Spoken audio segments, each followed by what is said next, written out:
อิมินาสการะนะพุทธังปูเชมิอิมินาสการะนะธัมมังปูเชมิอิมินาสการะนะสังฆังปูเชมิอะระหังสัมมาสัมพุทโธภะคะวาพุทธังภะคะวันตังอะภิวาเทมิสวากขาโตภะคะวะตาธัมโมธัมมังนัมสสามิสุปฏิปันโนภะคะวะโตสาวกสังโฆสังฆังนะมามิ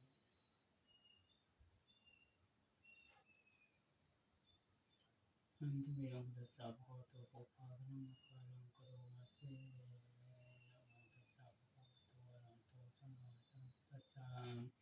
นะโมตัสสะภะคะวะโตอะระหะโตสัมมาสัมพุทธัสสะนะโมตัสสะภะคะวะโตอะระหะโตสัมมาสัมพุทธัสสะอิติปิโสภะคะวะอะระหังสัมมาสัมพุทโธวิชชาจารณังสัมปันโนสุขโตโลกวิทูอนัตตโรปุริสธัมมัสสารติสัทธาเทวมัสสานังพุทโธภะคะวะติสวะคะโตภะคะวะตาธัมโมสันติติโกกาลิโกอิหิปัสสิโกโอปนิโกปัจจตังติโกวิญโยหิสุปฏิปันโนภะคะวะโตสาวกสังโฆสุปฏิปันโนภะคะวะโตสาวกสังโฆยานปฏิปันโนภะคะวะโตสาวกสังโฆสามีจิปฏิปันโนภะคะวะโตสาวกสังโฆยะติทังยะตาริปุริสายุคานิอัตถังปุริสปุคคลาเอสะภะคะวะโตสาวกสังโฆอาหุเนโยปะหุเนโยทัคคินิโยอัญชลิกะระนิโยตรังปุญญเพตังโลกัสสามิ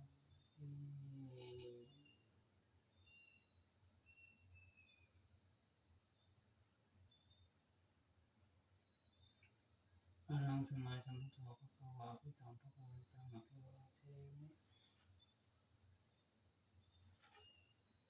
สวากขาโตภะคะวะตาธัมโมธัมมังนัมสสามิ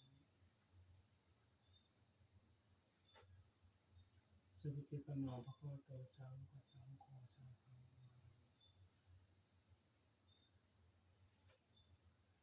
มาตาปิตุคุณังอหังวันทา